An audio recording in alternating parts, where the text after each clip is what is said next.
2014 నుంచి 2019 వరకు ఒక్క ఆడబిడ్డ కూడా మంత్రివర్గంలో మంత్రి ఇయ్యలే. అంటే ఇల్లు నడిపేటోళ్ళు, ఇల్లు చక్కదిద్దేటోళ్ళు, సంసారాన్ని సాగదీసేటోళ్ళు మా ఆడబిడ్డలు రాజ్యాన్ని నడపలేరా అని నేను అడుగుతున్నా. ఇవాళ మా సీతక్కని మంత్రిని చేసినాం, మా కొండ సురేఖమ్మని ఇవాళ మంత్రిని చేసినాం. మా ఆడబిడ్డలు రాజ్యం నడుపుతలేరా అని నేను అడుగుతున్నా. ఇవాళ ఆడవాళ్ళకు అన్యాయం చేసి అవకాశాలు ఇవ్వకుండా వాళ్ళని అవమానించి ఇవాళ సొంత చెల్లెలు కన్నీళ్లు పెట్టి ఊరూరు తిరుగుతుంది దరిద్రులు చేసిన మోసానికి. మా ఆడబిడ్డలకు న్యాయం చేస్తారా? మా అక్కల్ని ఆలోచన చేయమంటున్నా. ఇంటి ఆడబిడ్డ ఇల్లు తిరుగుతుంటే కంట తడి పెడుతుంటే వేల కోట్లు పందికొక్కులాగా ప్రజల సొమ్ము దోసుకొని ఆడబిడ్డను జైలుకు పంపించిండ్రు. జైలుకు ఆడబిడ్డ పోతే ఇవాళ జైలు నుంచి వచ్చిన ఆడబిడ్డను ఆదుకునే పరిస్థితి లేదు. ఇవాళ అదే ఆడబిడ్డ బయటకు వచ్చి ఈ సన్నాసులు వేల కోట్లు సంపాదించుకున్నారు, నన్ను ఇంట్లోకెళ్ళి బయటకు వెళ్ళగొట్టిరని వాళ్ళ సొంత ఆడబిడ్డ చెప్తుంది. ఏ ఆడబిడ్డ అయినా తండ్రి క్షేమము, సోదరుడి అభివృద్ధి కోరుకుంటుంది. ఏ ఆడబిడ్డ అయినా కష్టం వచ్చినా కడుపులో దుఃఖం పెట్టుకుంటుంది. అత్తగారింటి కాడ కష్టం వస్తే అమ్మకు పోయి చెప్పుకోవద్దు, ఇచ్చిన కాడ పెరిగిన కాడ చిన్నతనం దేవొద్దని కష్టాలను అనుభవిస్తారు. కానీ ఇవాళ వాళ్ళ ఆడబిడ్డనే సొంతంగా బజార్లకు వచ్చి వీళ్ళు దరిద్రులు, నీచులు, దుర్మార్గులు ఇవాళ పార్టీని తెగనమ్ముతున్నారు. సొంత ఆడబిడ్డ నన్నే బజార్లో ఇడిచిపెట్టిందని చెప్తున్నారంటే వాళ్ళ గురించి ఇంకా నేను చెప్పాలనా? ఇంటి ఆడబిడ్డ ఎప్పుడైనా ఇంటి గౌరవం తగ్గించుకుంటుందా? ఇవాళ వాళ్ళ ఇంటి ఆడబిడ్డ బయటకు వచ్చి వీళ్ళు దుర్మార్గులు, దొంగలని చెప్తున్న మాట నిజం కాదా? ఇవాళ అందుకే ఆ దుర్మార్గులకు ఆడబిడ్డలంటే పడనే పడదు. వాళ్ళ నాయన మంత్రి ఇయ్యలే, వాళ్ళ కొడుకు వచ్చి ఇవాళ బస్సు రద్దు చేయమని అంటుండు దుర్మార్గుడు. ఇవాళ రేవంత్ రెడ్డి ఏం చేసిండని అడుగుతున్నాడు ఒక ఆయన. నేను అడగదలుచుకున్నా, మా మిత్రులు శ్రీధర్ బాబు గారు చెప్పిండ్రు, సంవత్సరం తిరిగే లోపల 70,000 ప్రభుత్వ ఉద్యోగాలు తలలు లెక్కబెట్టి ఎల్బీ స్టేడియంలో నియామక పత్రాలు మీ సోదరుడు రేవంత్ రెడ్డి ఇచ్చిన మాట నిజం కాదా? 10 ఏళ్ళు మీరు రేషన్ కార్డులు ఇవ్వకపోతే పేదోళ్ళందరికీ రేషన్ కార్డు మీ సోదరుడు రేవంత్ రెడ్డి ఇయ్యలేదా? ఇవాళ ఆనాడు దొడ్డు బియ్యం ఇస్తే అవి దానా పెట్టనికి వనుకొచ్చినాయి. ఇవాళ సన్న బియ్యం ఇస్తే సంటి పిల్లలకు కూడా సన్న బియ్యం బుక్కెడు బువ్వ పెడుతురా లేదా మా అక్కలు చెప్పాలి. మా అక్కలు ఆలోచన చేయాలి. ఇవాళ సన్న బియ్యం మనిషికి 6 కిలోలు, 3,10,00,000 మందికి ఇవాళ సన్న బియ్యం ఈ ప్రభుత్వంలో సోనియమ్మ ఆశీర్వాదంతో మీ తమ్ముడు రేవంత్ రెడ్డి మీ ఇంట్లో సన్న బియ్యం ఇచ్చిన మాట నిజం కాదా?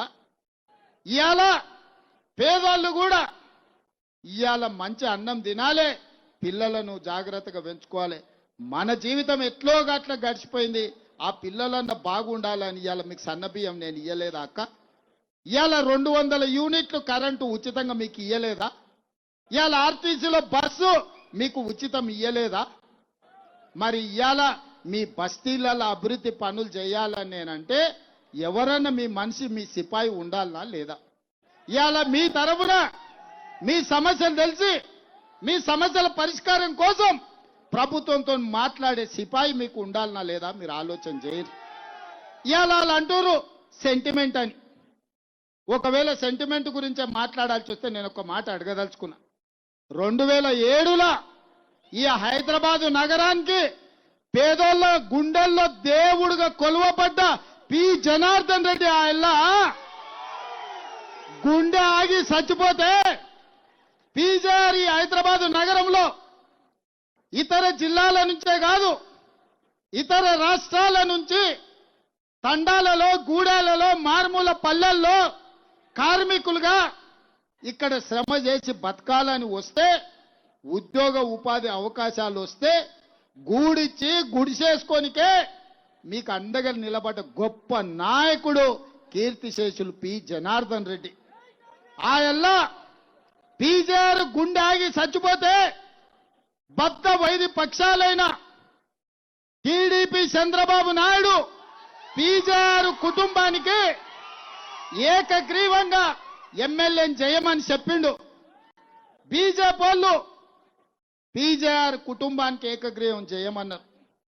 బీఆర్ఎస్ వాళ్ళు టీఆర్ఎస్ ఆనాడు చంద్రశేఖరరావు అభ్యర్థిని పెడితే పీజేఆర్ కుటుంబం కేసీఆర్ను గెలవనికపోతే ఇంటి ముందల గేట్ కాడ 3 గంటలు నించోబెట్టిండు ఎర్రటి ఎండల. ఇవాళ మా ఆడబిడ్డ విజయారెడ్డి ఈయనే ఉన్నది, అడుగురు పీజేఆర్ బిడ్డ ఉన్నది. ఆ ఎన్నికలు వద్దు, మా బాపు చచ్చిపోయిండు, మా సోదరికి టికెట్ ఇచ్చిర్రు, చంద్రబాబు నాయుడు మాకు అండగా నిలబడ్డాడు, చంద్రశేఖరరావు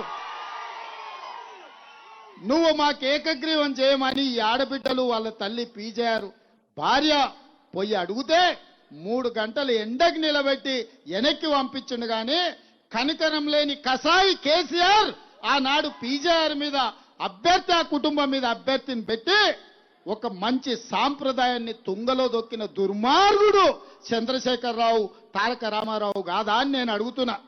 ఇవాళ వచ్చి సెంటిమెంటు ఇవాళ ఓటేయండి అని అడుగుతారు.